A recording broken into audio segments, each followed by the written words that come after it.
now talking to William Webb, CEO of the Weightless Special Interest Group. William, what's holding back the vision of billions of connected IoT devices?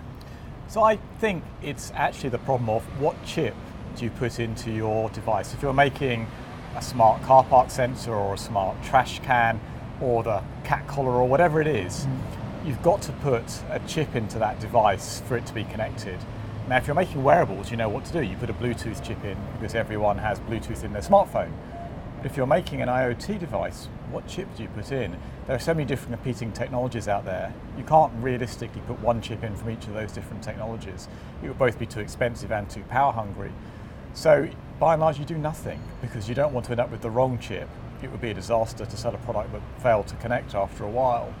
And so I think a lot of the device manufacturers are sat there waiting for the obvious single chip that they can drop into their devices that will then allow them to roll these out in large volumes. And I think that once that happens, we will see very large volumes in the same way that once the iPhone enabled mobile data, innovation took off all over the place.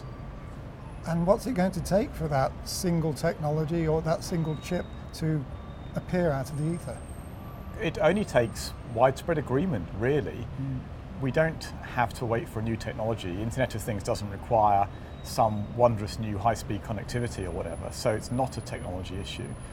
The chips themselves are very small scale compared to a cellular chip, so we're not waiting for any progress in semiconductor improvements. We're just waiting for widespread agreement on what that should be.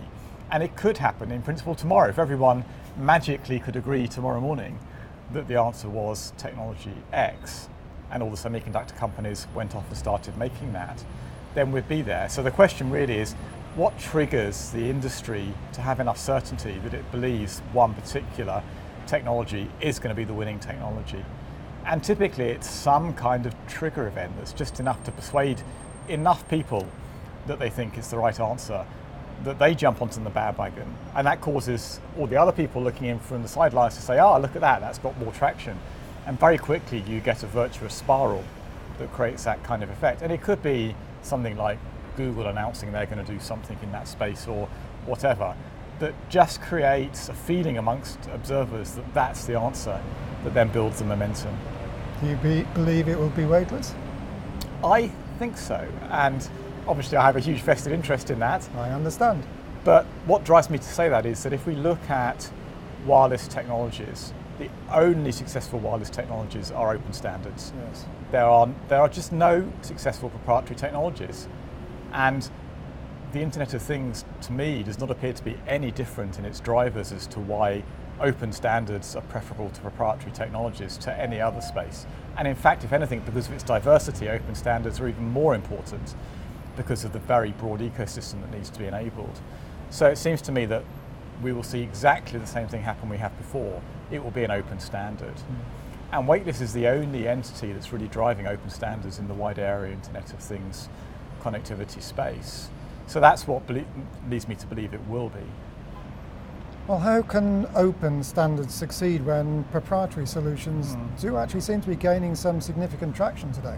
And that's certainly a belief that many have. They look at the announcements from particularly Sigfox and from LoRa, who have a number of operators and a number of networks worldwide, and they say, well, haven't they gained so much traction in the market now that it's too late? But actually, if you look at the visions for the number of connected devices, they're generally of the order of 50 billion at some point in the next 5 to 10 years. Yes. And those numbers seem eminently sensible. 50 billion is only 10 connected devices per person with a cell phone. We all have more than 10 connected devices in our homes already. So, we do, yes. So 50 billion is not unreasonable. If we were going to hit 50 billion in the next, let's say, 7 or 8 years, we would need to be deploying 10 million a day. Sigfox have less than 7 million connected in total. So they have less than 1 day's deployment worth of IoT.